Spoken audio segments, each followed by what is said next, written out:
ચલો chapter number 5 આપણે જોતા હતા. આની પહેલા આપણે 2 વિડીયો મૂકેલા. હવે આમાં આપણે ભાગ કેમ પાડી દઈએ ખબર કે અલગ અલગ પોર્શનમાં બધું આપેલું, એટલે શું તમારે ખાલી પોષણનો ભાગ જોવો તો ખાલી એટલો જ જોવાનો, શ્વસનનો જોવો તો એટલો જ જોવાનો, ઉત્સર્જન જોવો તો ખાલી એટલો જ ભાગ જોવાનો. એટલે આપણે શું ટોપિક વાઇઝ એને વહેંચી દીધું. અત્યાર સુધીમાં આપણે જે જોયું એની અંદર સૌથી છેલ્લો ટોપિક આપણે મનુષ્યનું પાચન તંત્ર જોયું. એની પહેલા વનસ્પતિમાં પોષણ જોયું, એની પહેલા અમીબામાં પોષણ જોયું. આપણે પોષણનો ટોપિક સંપૂર્ણ પૂરો કર્યો. હવે આપણે જઈશું મનુષ્યના શ્વસન ઉપર. શરૂઆતથી લઈને અત્યાર સુધીમાં જૈવિક ક્રિયા વિશેની વાત આપણે ચાલતી હતી. હવે એ જૈવિક ક્રિયાઓમાં આપણે અલગ અલગ 4 પ્રકારની જૈવિક ક્રિયાઓ આ ચેપ્ટરમાં ભણવાની હતી. સૌથી પહેલું શું હતું તો કે પોષણ, પછી શ્વસન, પછી વહન અને પછી ઉત્સર્જન. બરાબર. તો આજે આપણે જોઈશું મનુષ્યમાં શ્વસન તંત્ર અને બીજો ટોપિક આપણે જોઈશું મનુષ્યનું હૃદય. બરાબર, ચાલુ કરીએ.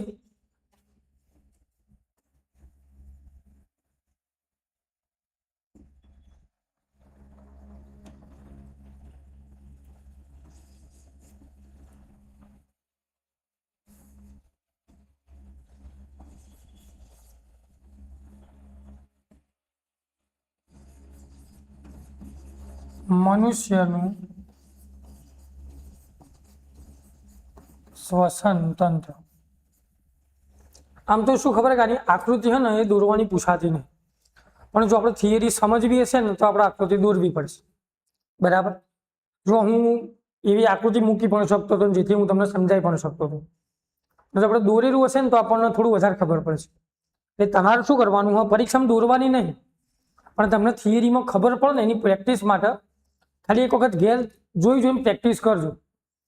પરીક્ષામાં પૂછાશે નહીં, પરીક્ષામાં ખાલી આની થિયરી જ આવશે. પરીક્ષામાં ખાલી આપણે થિયરી જ તૈયાર કરવાની. બરાબર. એટલે પરીક્ષામાં આપણે એવું કરીશું નહીં. હાલ જે હું દોરી રહ્યો ને તમને ખાલી સમજણ પડે એના માટે હોય, એટલે આપણે અંદરથી સંપૂર્ણ થિયરી શીખી શકીએ. શું કરવાનું થશે તો જુઓ.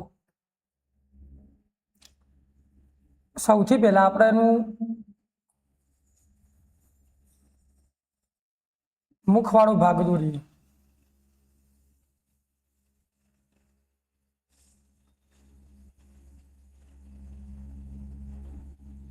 બરાબર. આપણે મુખનો કોઈ ઉપયોગ નથી કરવાનો, પણ આપણને સમજવાનું. બરાબર.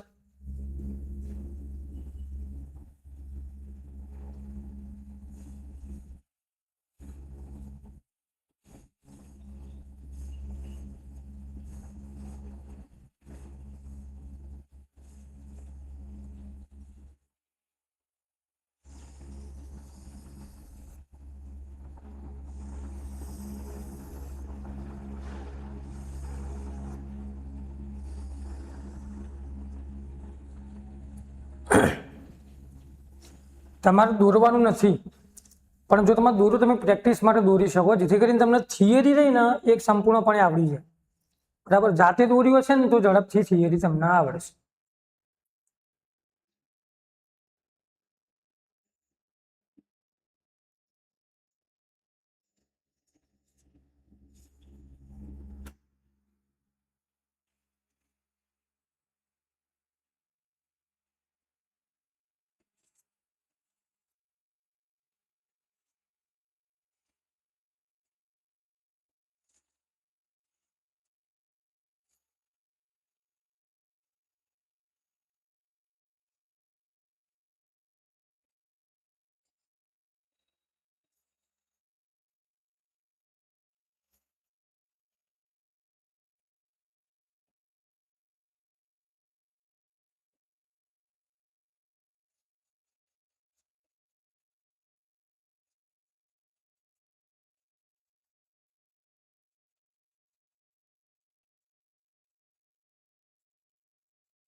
આ આપણી ખાલી સમજૂતી માટે.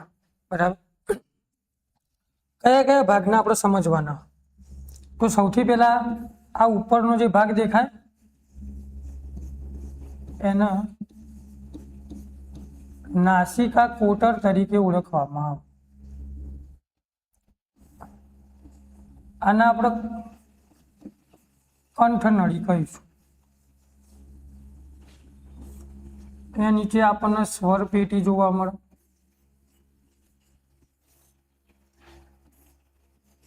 આ બાજુ જમણી બાજુ ને ડાબી બાજુ જે દોરેલું હ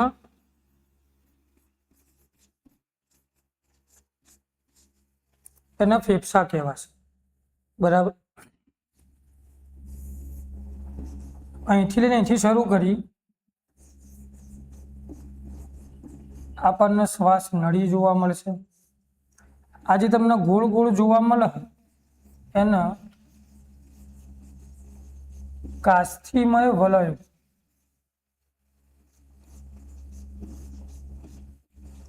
એને આપણે કાસ્થિમય વલયો તરીકે ઓળખીશું. આજે લાલ કલરથી દોરેલું તમને દેખવા મળે એના વાયુ કોષ્ઠો કહેવાય.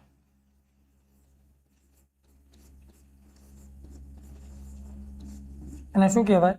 વાયુ કોષ્ઠો કહેવાય. આજે તમને પાઇપ જેવું જોવા મળતું છે એને શ્વાસ વાહિની કહેવાય. અને આ બીજી બધી તમને જે જોવા મળે અહીંયા જે યલો કલરથી હું દર્શાવી રહ્યું એના શ્વસન નલિકા કહેવાય.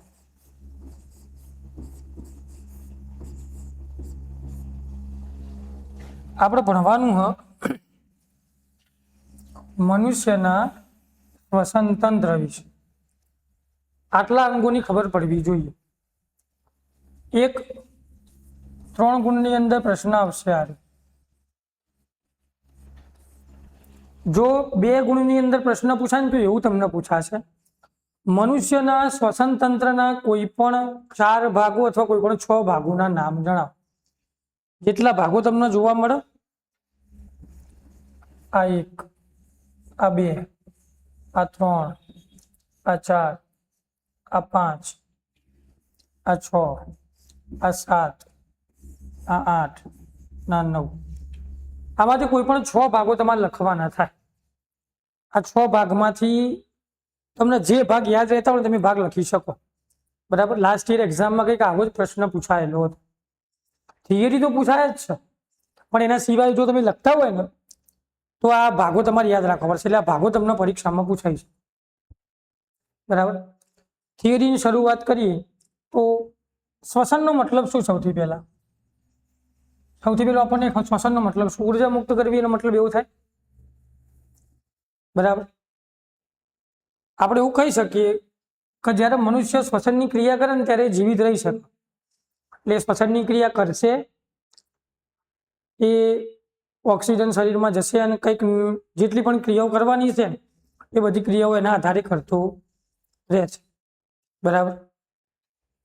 આજે આકૃતિમાં દર્શાવ્યું હોય એની અંદરથી જ આપણે બધું સમજી લઈશું કે આપણે અંદર શું યાદ રાખવાનું થશે.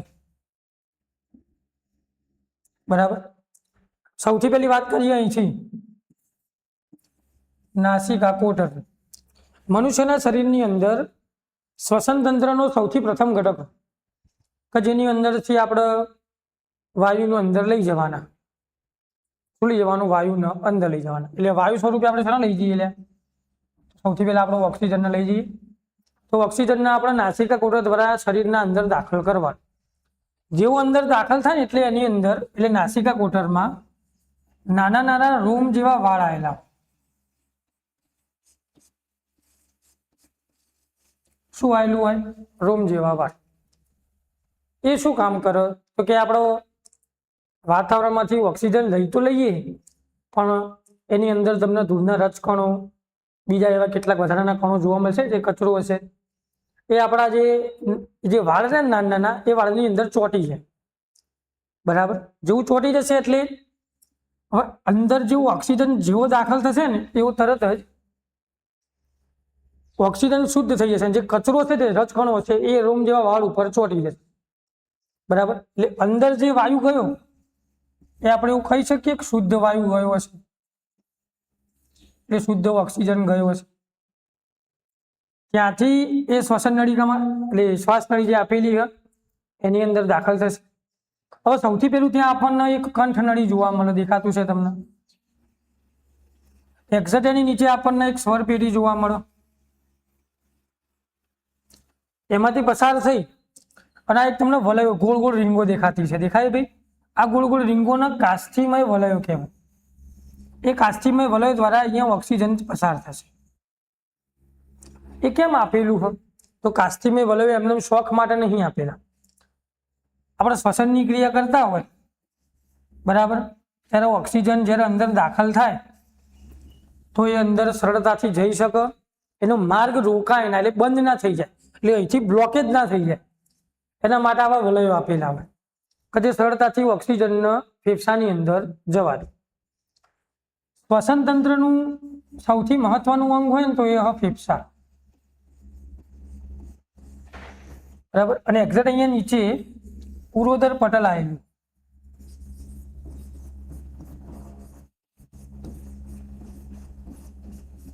એ જઠરના એક્ઝેક્ટ ઉપરના ભાગે અને ફેફસાના એક્ઝેક્ટ નીચેના ભાગે આપણને જોવા મળશે. હવે આપણે મૂળ શ્વસનની ક્રિયા કરતા હોય એટલે શું કરીએ?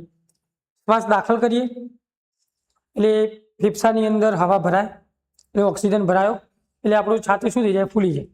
એટલે પાંસળીઓ ફૂલે, આપણા ફેફસા એ ફૂલે. જેવું છોડીશું એવું તરત હૃદય પાછું ભેગું થઈ જાય, સંકોચિત થઈ જાય, તીવ્ર સ્વરૂપે બહાર નીકળશે. ઓક્સિજન અહીંયા દાખલ થઈ ગયો, જેવો દાખલ થાય એટલે ફેફસા શું થશે? ફૂલશે.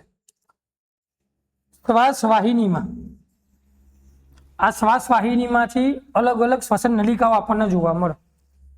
આ જે ભાગ જોવા મળે એ શ્વાસ વાહિની કહેવાય. અને એ જે તમને પીળા કલરથી દોરેલી દેખાતી છે એ દેખાય એના માટે શ્વસન નલિકા તરીકે આપણે એને ઓળખીશું. આ ઓક્સિજન ક્યાં જાય? ફેફસામાં જાય. હવે ફેફસું બે બાજુ આપેલું, બરાબર. હવે મનુષ્યના ફેફસાની આગળ આપણને કંઈક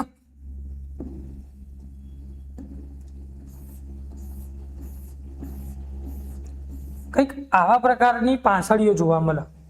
આ જે બ્લુ કલરથી દોરેલું હોય એને પાંસળી કહીશું.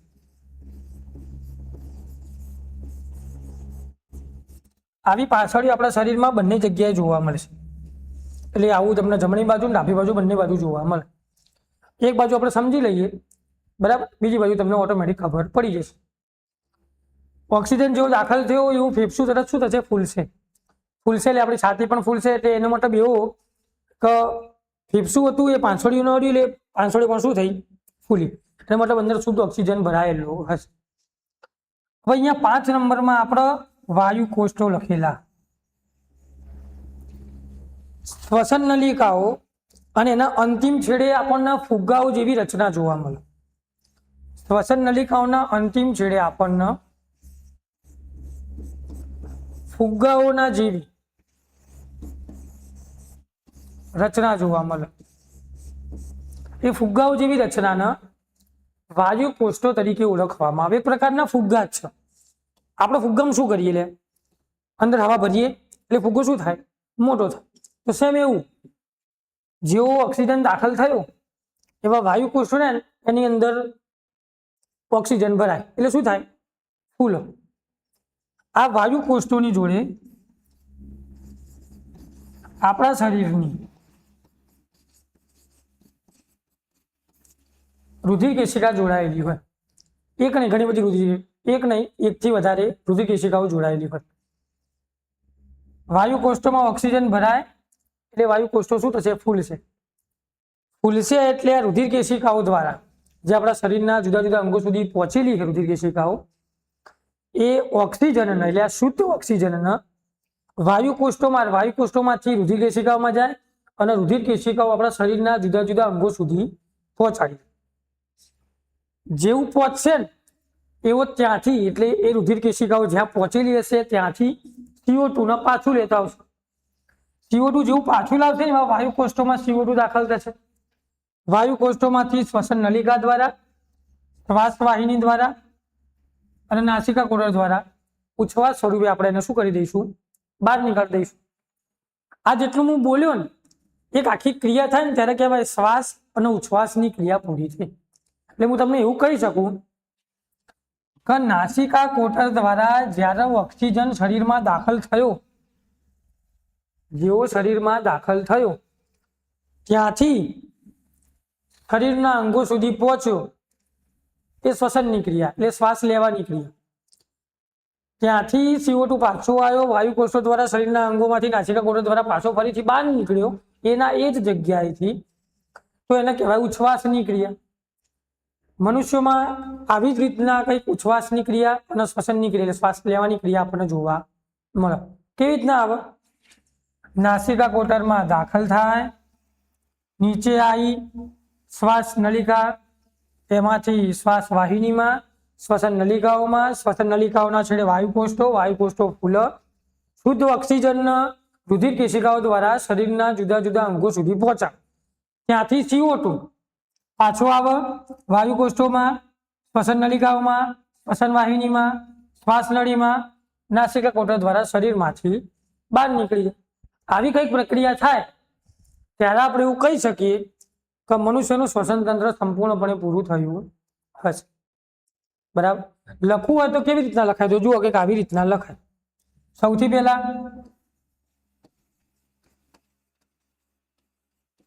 નાસિકા કોટર,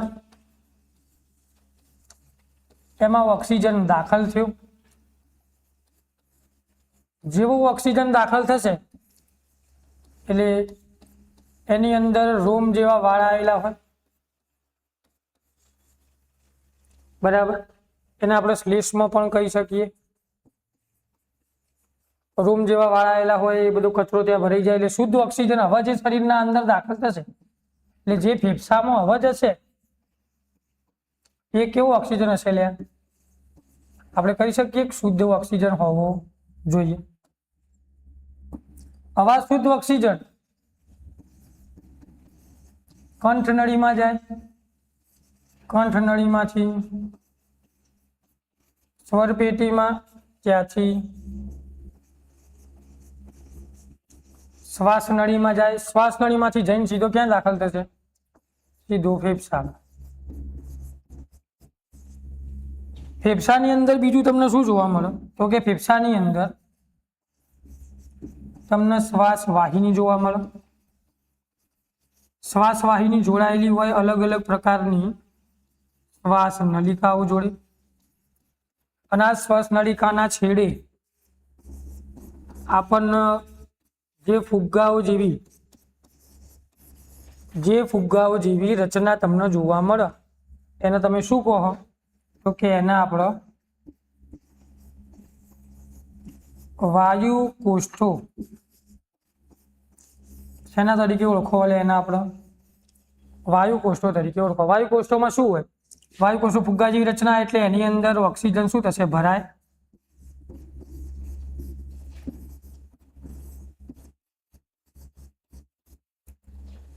શું થશે? વાયુ કોષ્ઠો ફૂલે એટલે આ વાયુ કોષ્ઠોની જોડે શું જોડેલું હલે? આપણે તો આપણે એને જોડેલું હોય રુધિર કેશિકાઓ. શું જોડેલું હોય? રુધિર કેશિકા. આ રુધિર કેશિકાઓ શરીરના જુદા જુદા અંગો સુધી ઓક્સિજનને લઈ જાય અને ત્યાંથી રિટર્ન થાય. ત્યાંથી જ્યારે રિટર્ન થાય ત્યારે પોતાની જોડે CO2 લેતું આવે અને CO2 ફરીથી આ બધા આના જ રસ્તા મારફતે નાસિકા કોટરમાંથી શરીરમાંથી બહાર નીકળી જાય. ચલો રેડી? બરાબર. આવો બીજો પ્રશ્ન જોઈએ આપણે. આવો સેમ બીજો પ્રશ્ન આપણે જોઈએ હવે. જે મનુષ્યનું હૃદય, આ પણ તમને પરીક્ષામાં પૂછાઈ શકે એવું, બરાબર. આપણા માટે બહુ જરૂરી પ્રશ્ન હોય. થિયરી તો 100% દરેકને આવડવી જ જોઈએ. આમાં પણ સેમ પેલાના જેવું, પણ આમાં આકૃતિ તમારે દોરવી પડશે. એટલે આમાં આકૃતિમાં સંપૂર્ણ ધ્યાન રાખવું પડશે. કેવી રીતના દોરાય? હું દોરું એ પ્રમાણે તમે ધીરે ધીરે દોરતા જાઓ. બરાબર. જુઓ તો સૌથી પહેલા આપણે એક ફળ લઈ લઈએ, ચીકુ લઈ લઈએ. ચીકુ ઝાડ ઉપર હતું, ચીકુ ઝાડ ઉપર નીચે પડ્યું એટલે એક સાઈડનો ભાગ દબાઈ જાય. એટલે એક સાઈડ ઉપસેલું હોય, બીજી સાઈડ દબાઈ ગયેલું હોય. તો આપણે કંઈક એવું દોરીએ.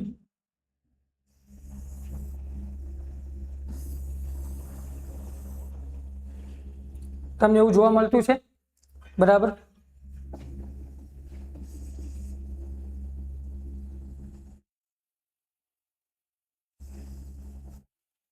તો આપણે એવું કહી શકીએ કે એક સાઈડનો ભાગ થોડો દબાઈ ગયેલો હોય ને એક સાઈડ થોડું લાંબુ.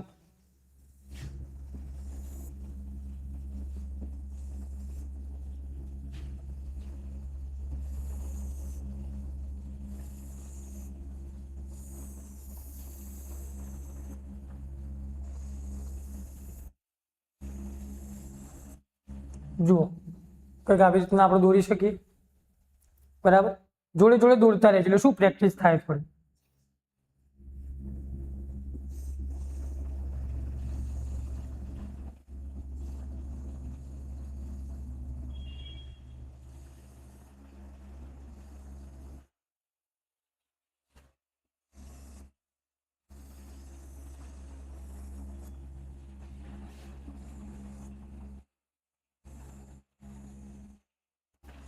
જોઈ લો.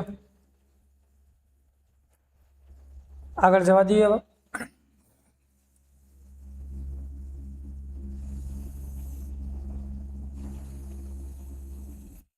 બીજી બે લાઈનો અહીંયાથી દોરીશું આપણે. હા.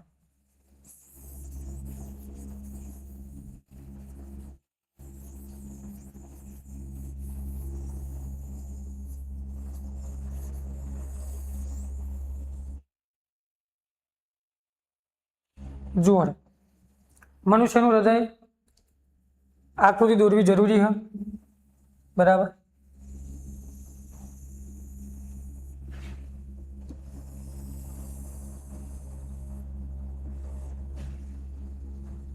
કોઈક આવો ભાગ દોરીએ આપણે.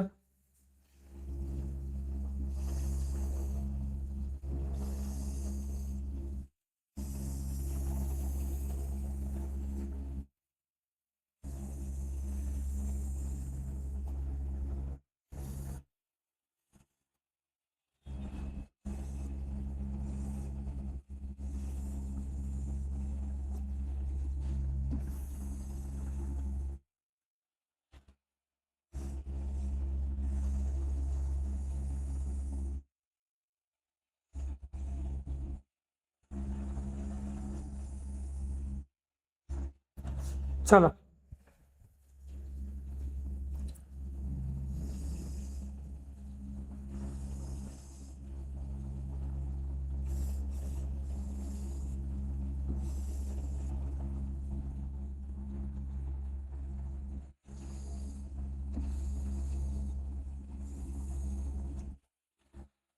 જુઓ હળો જોડે જોડે દોરતા રહેજો લે.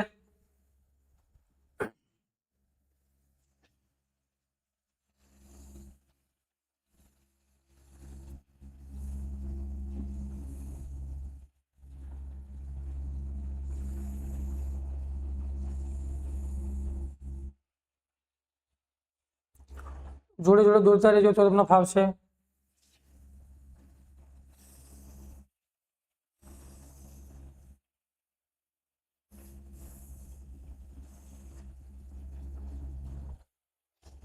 દોરાવી લે આટલું. હવે જુઓ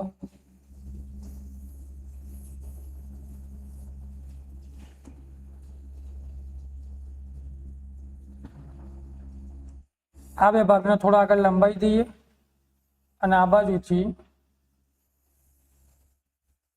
બીજી એક લાઈનને લંબાઈએ.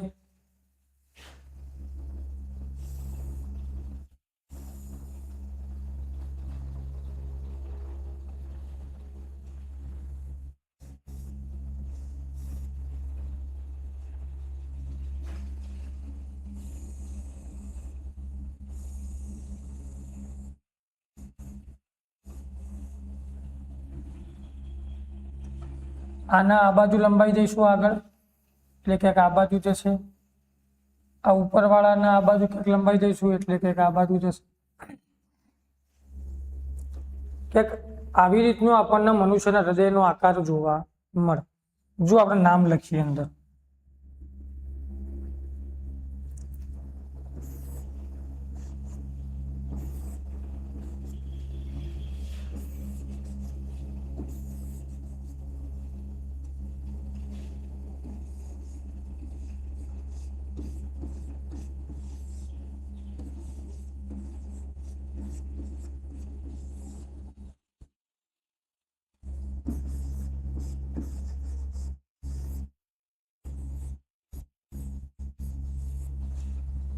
ઉપરની બાજુ કર્ણક જોવા મળે,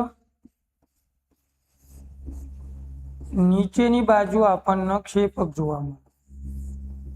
એવું સેમ આ બાજુ જમણી બાજુ ઉપર આપણને કર્ણક જોવા મળે અને જમણી બાજુ નીચે આપણને ક્ષેપક જોવા મળે. બરાબર. અહીંયા આપણને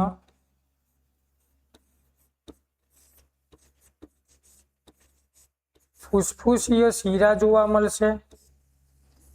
અહીંયા આપણને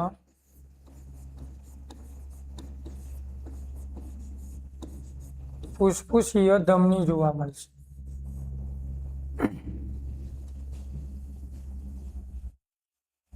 અહીંયા ઉપરની બાજુ એટલે આ જે જગ્યા તમને જોવા મળે એ આરોહી ધમની કાંડ કહેવાશે. એવી રીતના તમને આ બાજુથી અને એવી રીતના તમને અહીંયા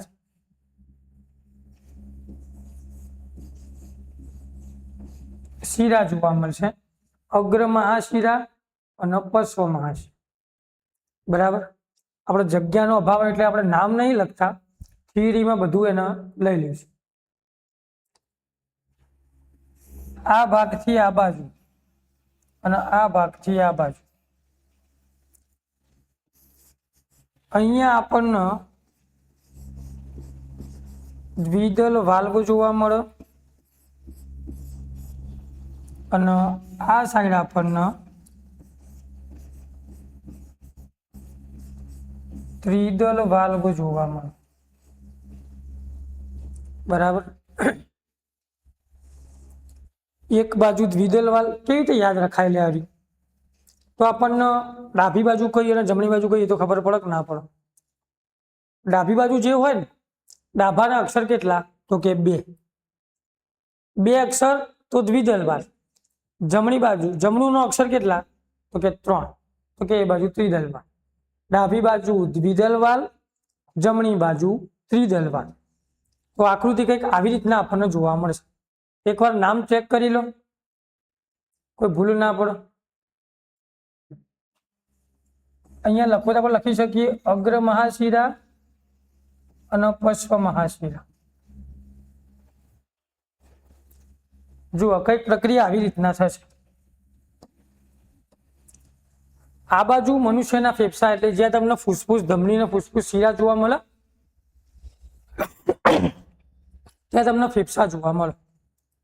તો હું રેડ કલરની પેનથી દોરું ને ત્યાંથી રુધિર દાખલ થાય.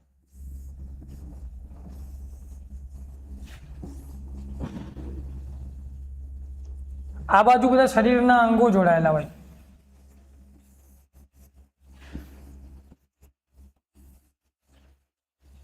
તો એ બાજુથી રુધિર આપણું બહાર નીકળે. જુઓ હવે આપણે પ્રોપર થિયરી જોઈ લઈએ. મનુષ્યનું હૃદય રહ્યું ને તો કે એક પંપ જેવું કાર્ય કરે. શું હોય? એક પંપ. હવે આપણા ઘેર પંપ હોય એટલે પંપ શું કાર્ય કરે? તો કે નીચેના ટાંકામાંથી પાણી હોય ને આપણે ઉપર પહોંચાડવું હોય તો એક પાઇપને આપણે ટાંકાની અંદર રાખીએ, મોટર જોડી લઈએ અને મોટરનો બીજો છેડો આપણે ઉપરની પાઇપમાં નાખીએ, પેલું ખેંચીને સીધું ઉપર લઈએ. સેમ એવી ક્રિયાઓ આ તમને હૃદય કરતું જોવા મળે. પણ અહીંયા પેલામાં પાણી ખેંચવાનું, અહીંયા આપણે રુધિરનું એ પ્રમાણે વહન કરાવવાનું. હવે રુધિરનું વહન કેવી રીતના થાય આપણે જોઈએ. આ ફૂસફૂસ ધમની અને ફૂસફૂસ શિરા દ્વારા ફેફસા જોડાયેલા હોય એટલે એમાં શુદ્ધ રુધિર શું હોય? શુદ્ધ. મનુષ્યમાં શરીરમાં રહેલા ફેફસા રહે ને એ રુધિરને શુદ્ધ કરે. શુદ્ધ કરી એ કંઈક આવી ફૂસફૂસ શિરાના જોડે મોકલે. આ જોતા પહેલા આપણને એક નાના બે શબ્દોની ખબર હોવી જોઈએ. પેલા આપણે એ જોઈ લઈએ. જુઓ લે, એક ધમની અને બીજી શિરા. આપણા દરેકના શરીરમાં ધમની અને શિરા આપણને જોવા મળે. ધમની હોય ને, ધમની તો એ શુદ્ધ રુધિરનું વહન કરે. કોનું વહન કરે? શુદ્ધ રુધિર. શિરા હોય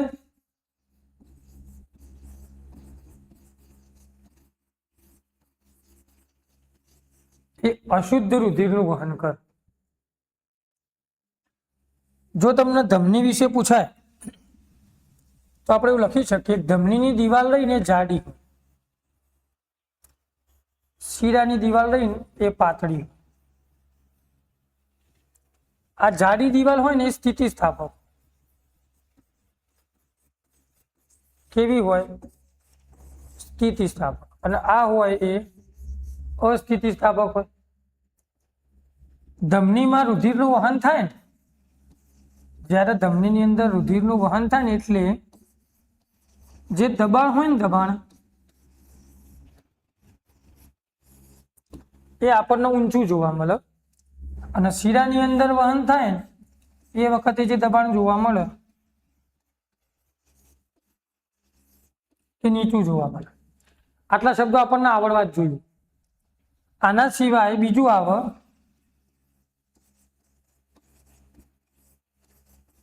ફુસફુસીય ધમની, અને બીજું આવે ફુસફુસીય શીરા. આમાં કંઈક આવું થાય, જો ફુસફુસ ધમની હોય, એકલી ધમની હોય ને તો શુદ્ધ રુધિરનું વહન કરે, અને ફુસફુસ ધમની હોય તો એ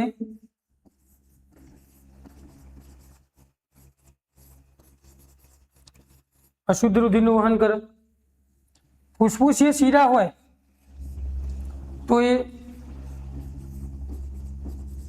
શુદ્ધ રુધિરનું વહન કરે. શબ્દોમાં ભૂલ ના પડે. જુઓ, ધમની અને શીરા એકલું આપેલું હોય, ધમની શુદ્ધ રુધિરનું વહન કરે, અને ફુસફુસ ધમની આપ્યું હોય તો એ અશુદ્ધ રુધિરનું વહન કરે. શીરા હોય એ અશુદ્ધ રુધિરનું વહન કરે, પણ જો ફુસફુસ શીરા આપેલું હોય શુદ્ધ રુધિરનું વહન કરશે. બરાબર? આવી જે પાછાની અંદર હવે આપણા ફુસફુસીય શીરા અને ફુસફુસ ધમની એ બંને આપણા શરીરના ફેફસા સાથે જોડાયેલા હોય. જે ફેફસા આપણને જોવા મળે ને, આ ફેફસા શું કામ કરે? તો કે એના રુધિરને શુદ્ધ કરવાનું કામ કરે, રુધિરનું શુદ્ધિકરણ કરે. જેવું રુધિર શુદ્ધ થશે ને એવું સૌ પ્રથમ ફુસફુસ શીરાની અંદર આવશે. હવે હું 3 થી 4 વખત બોલ્યો શુદ્ધ રુધિર, અશુદ્ધ રુધિર, શુદ્ધ રુધિર, અશુદ્ધ રુધિર. પણ આ શુદ્ધ કોને કહેવાય અને અશુદ્ધ કોને કહેવાય? શુદ્ધ રુધિરનો મતલબ એવો થાય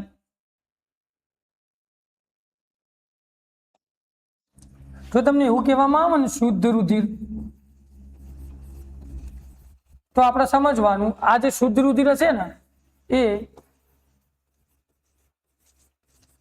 ઓક્સિજન વાળું રુધિર હશે. કેવું રુધિર હશે?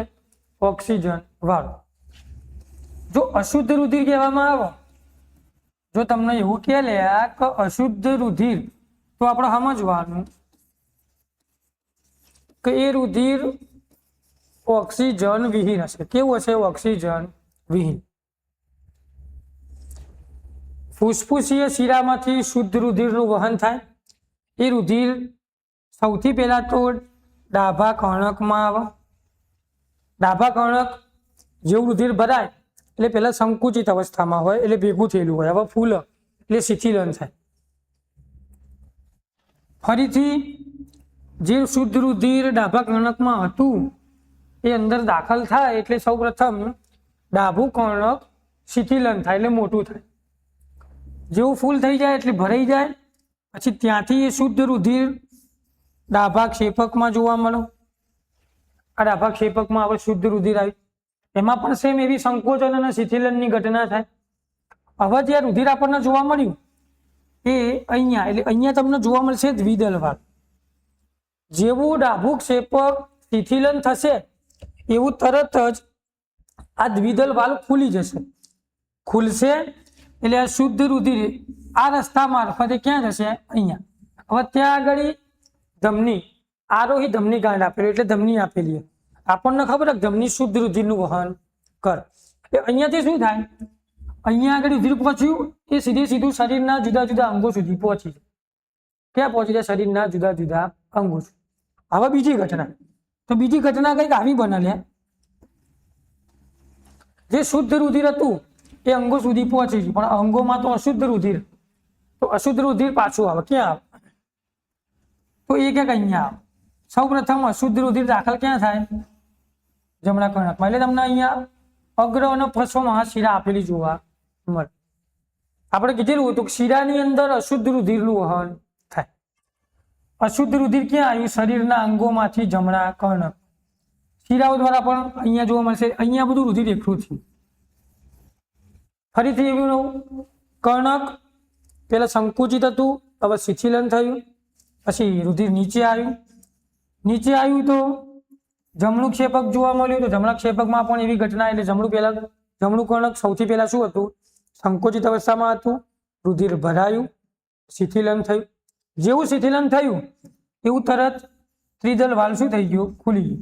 ત્રિદલ વાલ્વ ખુલ્યું એટલે આ અશુદ્ધ રુધિર આ રસ્તા મારફતે ફૂસફૂસ ધમની દ્વારા ફેફસામાં જાય. ફરીથી ફેફસામાં રુધિર અશુદ્ધ આવ્યું તો ફેફસું શું કામ કરે? શુદ્ધ કરવાનું કામ કરે. શુદ્ધ થાય, ફરીથી એના ઘટના ચાલુ. શુદ્ધ રુધિર શિરા દ્વારા ડાભા કર્ણકમાં, સંકોચન શિથિલન ડાભા ક્ષેપકમાં, ત્રિદલ વાલ્વ ખુલ્લો, રુધિર ધમનીકાંડ દ્વારા શરીરના જુદા જુદા અંગો સુધી, જુદા જુદા અંગો જમણા કર્ણકમાં લાવે, સંકોચન શિથિલન નીચે આવે, ક્ષેપકમાં આવે, સંકોચન શિથિલન, ત્રિદલ વાલ્વ ખુલ્લો. આ રસ્તા મારફતે ફૂસફૂસ ધમની દ્વારા શરીરના ફેફસામાં પહોંચે. ફેફસું પરથી સુધી રુધિર ફરીથી એના ઘટના આ બાજુ જીવ પાછું આવ્યું, અંગોમથી જમણી બાજુ, જમણીથી પાછું ફેફસા. એટલે આ ઘટના ચાલુ. એટલે એને કહેવામાં આવે કે લોહીનું પરિભ્રમણ થતું રહે, શુદ્ધ રુધિરનું વહન થતું રહે. અશુદ્ધ રુધિર અને શુદ્ધ રુધિરનું વહન કેવી રીતના થાય? તો કંઈક આવી રીતના થતું જોવા મળે. બરાબર. પરીક્ષામાં પૂછાયું કે મનુષ્યના હૃદયની આકૃતિ દોરીને સમજણ આપે. તો લખવાની શરૂઆત ક્યાંથી કરવી? જુઓ, કંઈક આવી રીતના લખવાનું. સૌથી પહેલા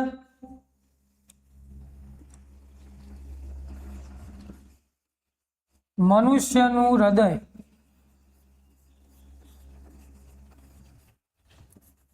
એક પંપના જેવું કાર્ય કરે. મનુષ્યનું હૃદય 4 ખંડોમાં વહેંચાયેલું હોય એટલે એના ચતુષ્ફલકીય ભાગ તરીકે ઓળખવામાં આવે. 4 ખંડો કયા? પહેલું ડાભું કર્ણક અને ડાભું ક્ષેપક, અને બીજું જમણું કર્ણક અને જમણું ક્ષેપક. આવા 4 ભાગોમાં શું હોય? વહેંચાયેલું હોય. મનુષ્યના શરીરમાં રહેલા ફેફસા એ રુધિરના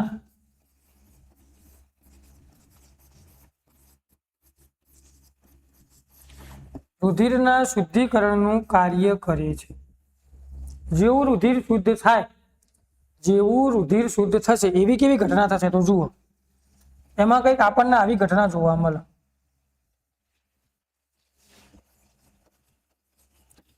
શુદ્ધ રુધિર ને શુદ્ધ ઓક્સિજન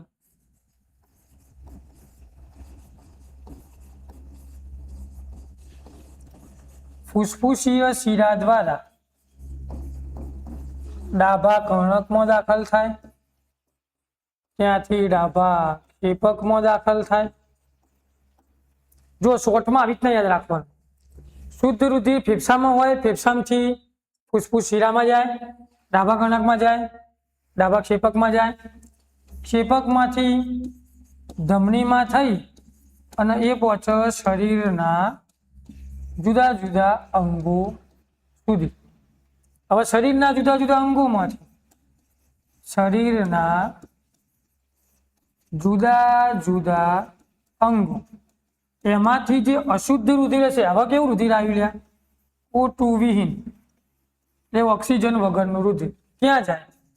તો એ જાય જમણું કર્ણક, ત્યાંથી જશે જમણું ક્ષેપક, જમણા ક્ષેપકમાંથી જશે આપણને ફૂસફૂસીય ધમની જોડે, અને ધમનીમાંથી સીધે સીધું ક્યાં જશે લ્યા? તો એ જાય આપણા ફેફસામાં. ફેફસું ફરતી શુદ્ધ કરે એટલે પાછું શુદ્ધ રુધિર આવી ગયું, એટલે આના ઘટના ચાલુ ના ચાલુ. પહેલી ઘટના શુદ્ધ રુધિરથી ચાલુ થાય અને શુદ્ધ રુધિર જોવા મળે આપણને ફેફસામાં. ફેફસામાંથી દાખલ થઈ શિરામાં, ડાબા કર્ણકમાં, ડાબા ક્ષેપકમાં, ધમનીમાં, શરીરના અંગોમાં. આ શરીરના અંગોમાં શુદ્ધ રુધિર આવી ગયું. અશુદ્ધ રુધિર હવે અહીંયા જોવા મળશે શરીરના અંગોમાં. અશુદ્ધ રુધિર ક્યાં જાય? સૌથી પહેલું જમણા કર્ણકમાં. અહીંયા તમે લખી શકો કે ઓક્સિજન વિહીન રુધિર એ અગ્રશિરા અને પશ્ચશિરા દ્વારા જમણા કર્ણકમાં દાખલ થાય. ત્યાંથી જમણા ક્ષેપકમાં જાય, પછી ફૂસફૂસ ધમનીમાં જાય, ફૂસફૂસ ધમનીથી ક્યાં જાય? લ્યા ફેફસામાં જતું જોવા મળે. આવી રીતના કંઈક થાય. બરાબર. એકવાર ફરીથી તો આપણે જોઈ લઈએ. મનુષ્યનું હૃદય દોરાવી રીતના દોરી શકો તમે, કંઈ ખોટું નહીં. બરાબર. બીજું કોઈ હોય તો તમે કોમેન્ટ કરી શકો. ઓકે.